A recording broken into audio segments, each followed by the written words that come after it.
मेरा नाम कंचन है। मेरी उम्र 22 साल है। मेरी शादी को अभी 1 महीना ही हुआ है। मेरे ससुर हमारे घर के एक रूम में बीमार औरतों को लेकर जाते थे और 1 हफ्ते बाद वो औरतें बिल्कुल ठीक हो जाती थीं। उनके अंदर किसी तरह की कोई बीमारी बसती ही नहीं थी। वे बिल्कुल फिट हो जाती थीं। मेरे ससुर सिर्फ औरतों का ही इलाज किया करते थे। एक दिन मैं उस रूम में जाने लगी तो मेरे पति ने मुझे पकड़कर खूब डांटा और कहा कि खबरदार, अगर तुमने उस रूम के पास भी जाने की कोशिश की, नहीं तो मैं तुम्हें तलाक दे दूंगा और घर से बाहर निकाल दूंगा।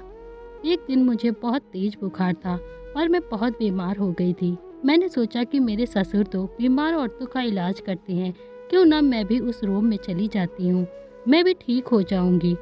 लेकिन जैसे ही मैं रूम में गई तो मेरे पैरों तले से जमीन निकल गई और मैं वहीं पर बेहोश हो गई, क्योंकि कुछ ऐसा देखा जिसे देखकर मैंने अपने होश खो दिए थे।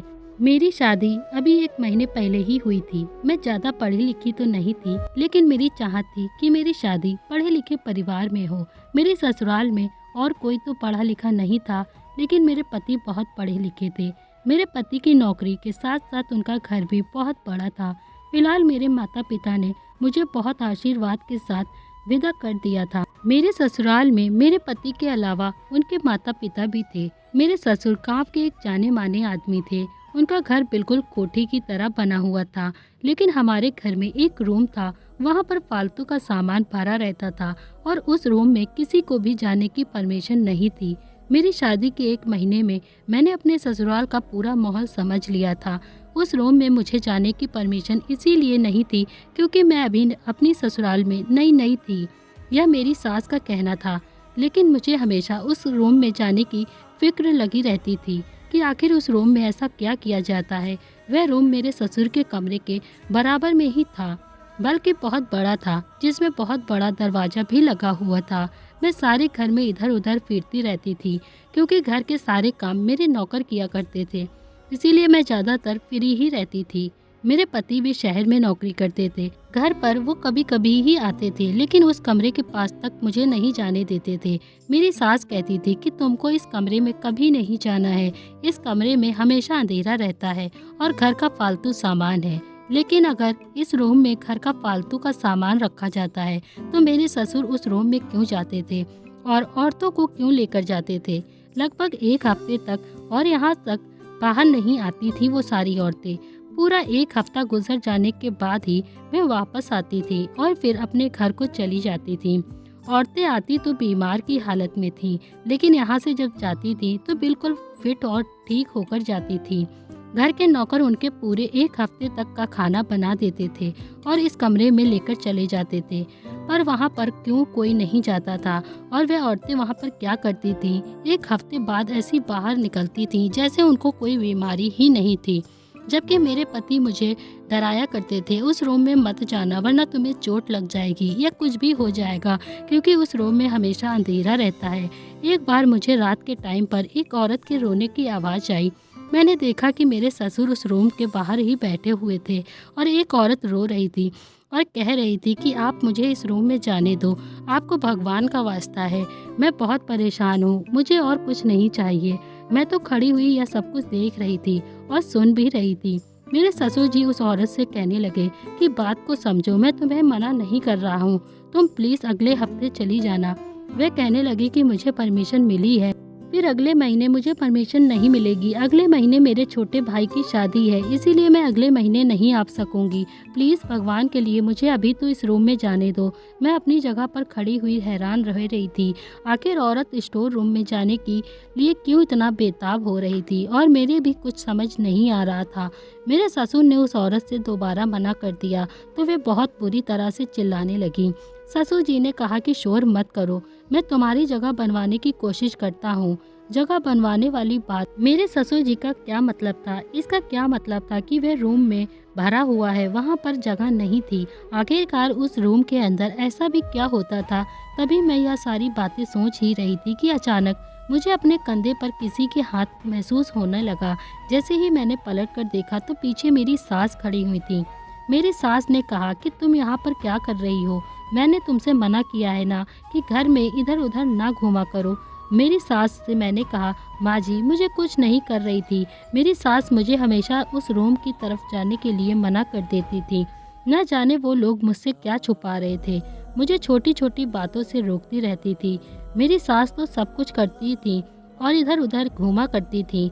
आखिर मैं भी इस घर की बहू थी और यह घर मेरा भी तो था, इसीलिए यहाँ के हर चीज पे मेरा भी तो हक है। लेकिन मेरी सास कहती थी कि यह घर मेरा है और यहाँ मेरा हक है और तुम हर जगह नहीं जा सकते। न जाने मेरी सास मेरे साथ ऐसा क्यों करती थी, पर इंसान की फितरत होती है कि जिस काम के लिए उसे रोका जाए वह सबसे पहले वही काम करने के बारे में सोचता है। अब मैंने भी ठान लिया था कि मैं अपने सास के खिलाफ जाकर ही रहूंगी और जानकर ही रहूंगी कि उस रूम में ऐसा क्या होता है। एक बार मेरे पास हमारे पड़ोस में रहने वाली एक लड़की आई और मुझसे कहने लगी, आपका घर देखने में बहुत खूबसूरत है, इसीलिए मैं आपका घर देखना चाहती हूँ। अब मैं उससे क्या बताती कि अभी तक मैंने अपनी ससुराल के पूरे घर को खुद ही नहीं देखा था। अगर मेरी सास को यह बात पता चल जाती तो वे फिर से कोई ना कोई हंगामा शुरू कर देती। मैंने अपनी पड़ोसन को बातों में लगा लिया था। वे मुझसे कहने लगी, मैं तो तुम्हारे घर पर आ गई हूँ, पर तुम अपने घर से बाहर नहीं निकलती हो। तुम भी कहीं जाया करो, कहीं घूम फिर आया करो।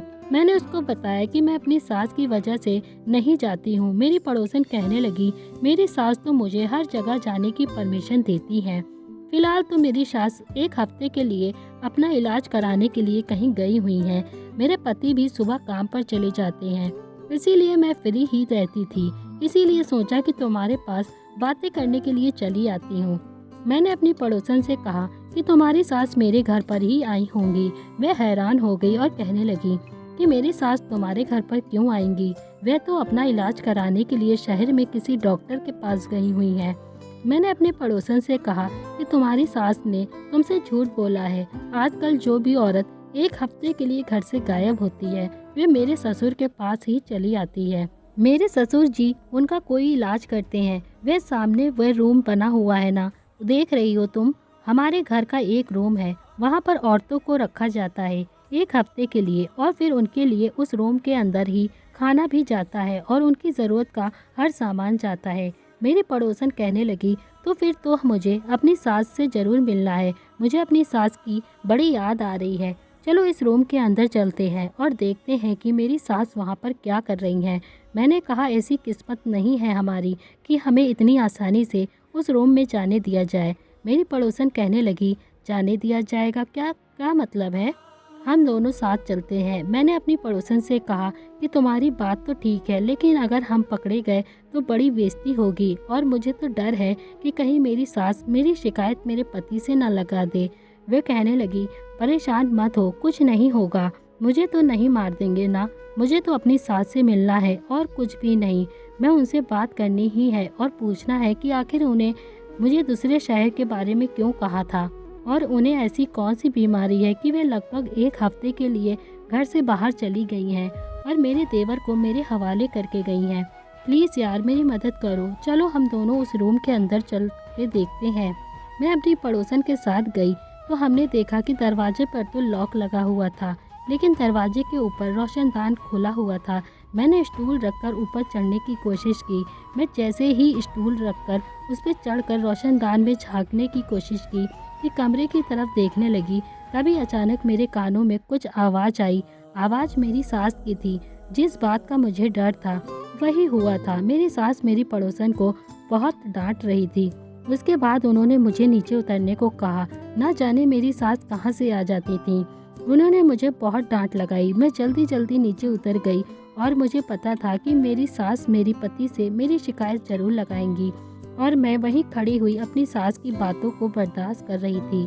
मेरी सास बहुत खतरनाक औरत थी जो मेरी छोटी सी छोटी गलती पर मुझे 100 बातें सुना दिया करती थी। मेरी सास कहने लगी कि ना जाने तुम्हें क्या परेशानी है, आज तो मैं तुम्हें नहीं छोड़ूंगी। तुम्हारे पति से तुम्हारी शिकायत करके ही रहूंगी। जब वो तुम पर डांट लगाएगा तभी तुम्हें पता चलेगा, क्योंकि मेरी बात तो तुम्हारे समझ में नहीं आती है। मैं तो अपनी सास की बात पर बुरी तरह से घबरा गई थी। वही हुआ था जिसका मुझे डर था। शाम को जब मेरे पति घर वापस आए तो मेरी सास ने मेरे पति से मेरी शिकायत कर दी थी।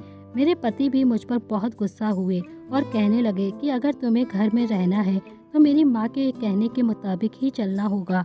आज तो मेरे पति ने भी मुझे बड़ी बड़ी आंखें दिखाकर गुस्से से कहा था कि अगर आप उस रूम के पास गई तो सोच लेना मैं तुम्हारे साथ क्या करूँगा। मैं खामोशी से अपने पति के डांट सुनती रही थी। जितना मुझे मेरी सास और पति मना करते थे उतना ही मेरे अंदर से जिद पैदा हो रही थी, और जिद तो हमेशा गुस्से में ही बदलती है। दूसरे दिन शाम के टाइम पर मैं किचन में खड़ी हुई चाय बना रही थी। तभी अचानक मैंने उस रूम में किसी औरत की चीखने की आवाज़ सुनी, और औरत पूरी तरह से चीख रही थी और कह रही थी कि मुझे बाहर जाने दो, मुझे यहाँ पर नहीं रहना है, मुझे यह काम नहीं करना है। और मेरे ससुर जी उस औरत पर चिल्लाकर कह रहे थे, अब जब तुम यहाँ पर आ गई हो तो तुम्हें अपना काम पूरा करना ही होगा। तुम्हारी वजह से मैंने बहुत लोगों को मना किया है, इसीलिए तुम यहाँ से नहीं जाओगी। और मुझे नहीं पता है कि मेरे ससुर क्यों ये सब कह रहे थे और वह औरत क्यों चिल्ला रही थी। मेरे तो कुछ भी समझ नहीं आ रहा था। मेरे ससुर ने कहा कि यह जगह बहुत मुश्किल से मिलती है और तुम अब अपना इरादा नहीं बदल सकती हो। मैंने सोच लिया था कि आज रात मैं उस रूम में जाकर जरूर देखूंगी कि आखिर वहाँ पर क्या होता है, और अब मुझे रात का इंतज़ार था। जैसे ही रात हुई मैं चुपके से उस रूम में चली गई थी। मैंने वहाँ देखा तो मेरे होश उड़ गए। वहाँ बहुत सारी औरतें थीं और किसी जानवर की खाल पड़ी हुई थी और बहुत सारा खून। यह सब देखकर मैं बहुत बुरी तरह से डर गई थी और वहीं पर बेहोश हो गई। मेरे सामने मेरे ससुर का राज आ गया था। फिर सबने मुझे बाहर निकाला और होश में लाए। मैंने कहा कि मैं जान गई हूँ, उस रूम में मेरे ससुर जानवरों को मार के रखते हैं। वे बोल रहे थे, अरे नहीं बहू, ऐसा कुछ नहीं है, तुम गलत समझ रही हो। मेरे ससुर ने फिर सारी सच्चाई बता दिया। उन्होंने कहा कि यह मेरा पुराना इलाज करने का तरीका है। मैंने कहा, यह कैसा तरीका है जो किसी ने किसी भी नहीं देखा होगा।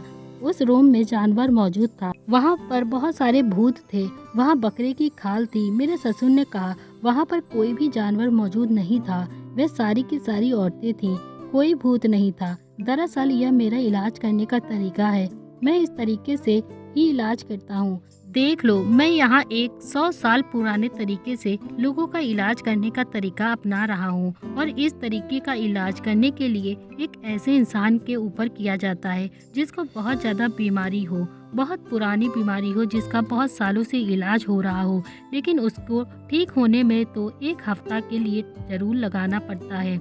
1 हफ्ते के लिए अपने शरीर पर जानवर की खाल को ढक के रखना होगा और उसके खून को अपने चेहरे पर और हाथ पैरों पर लगाना होता है और एक कमरे में पड़े रहना होता है। इसीलिए मैंने उस रूम में ऐसी औरतों को रख दिया था, क्योंकि उस रूम को खोल के रखने से बाकी के कमरों में भी बदबू फैल जाती।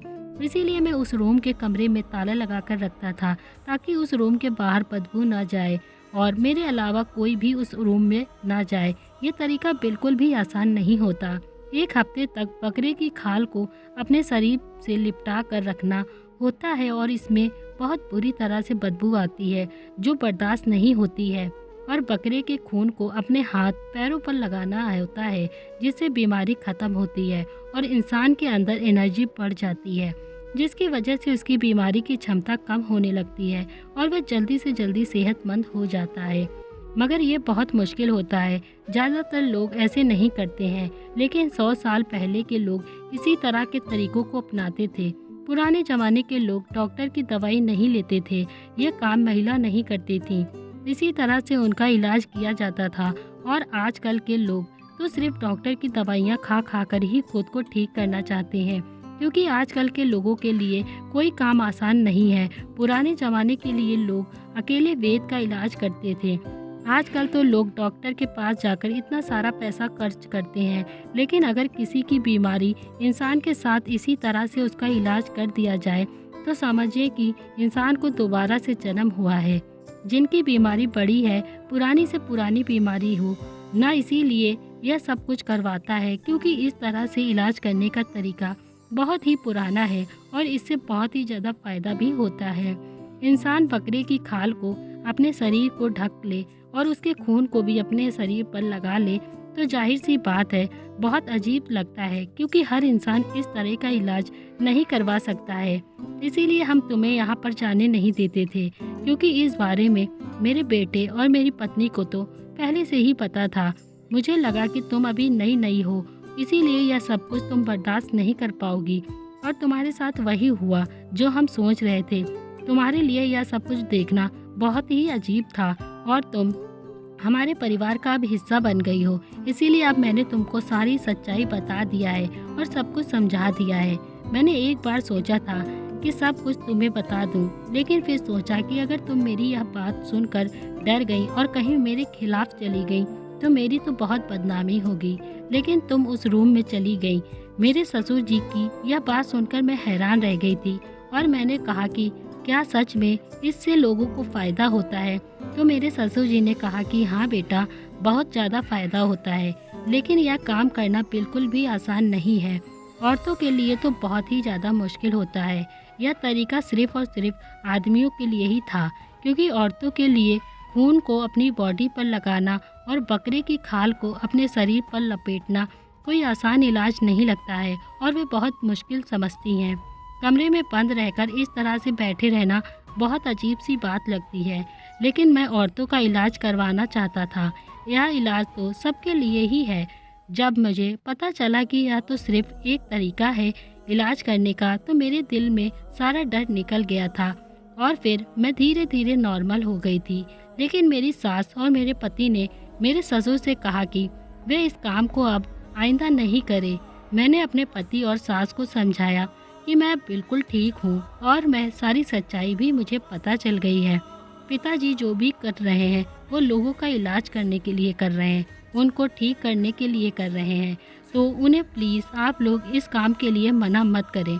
मुझे इस बारे में कुछ पता नहीं था, इसीलिए मुझे यह सब कुछ देखकर बड़ा अजीब लगा था, और मैं बहुत ज़्यादा डर गई थी। लेकिन अगर लोगों को इस तरीके का इलाज से करवाने से सुकून मिलता है और उनको फ़ायदा होता है, उनकी बीमारी जड़ से ख़त्म हो जाती है, तो यह काम करने दिया जाए। इससे लोगों का फ़ायदा हो रहा है तो एक काम रुकना नहीं चाहिए। बाकी लोग कई सालों तक अपने साथ बीमारियां लेकर चले जाते हैं, इलाज करवाते हैं, दवाइयां भी खाते हैं, लेकिन उन्हें कोई भी असर नहीं होता है। तो ससुर जी के ये तरीके से बस लोगों को फ़र्क हो रहा है, तो हमें इस काम को रोकना नहीं चाहिए। और इसी तरह से अब ये काम के लिए हमने एक बहुत बड़ा सा हॉस्पिटल बनवा दिया था, और वहाँ पर ये सारा काम स्टार्ट कर दिया था, जिससे लोगों को बहुत ज़्यादा फ़ायदा होता था और लोगों की बीमारियां जड़ से ख़त्म हो जाती थीं। अब गांव के सब लोग हमारी बहुत इज्जत करते थे, और मैं भी बहुत ज़्यादा खुश हूँ अपने परिवार में कि हमारे लोग इतनी ज़्यादा इज्जत करते हैं, और सब हमारी वजह से बहुत लोगों की जान बच जाती है। तो मैं उम्मीद करती हूँ दोस्तों, आज की कहानी हमारी आपको पसंद आई होगी। अगर आपको कहानी पसंद आई है तो वीडियो को जल्दी से लाइक कर दें, और चैनल को जल्दी जल्दी सब्सक्राइब करके अपना ढेर सारा प्यार और सपोर्ट ज़रूर करें। Thank you.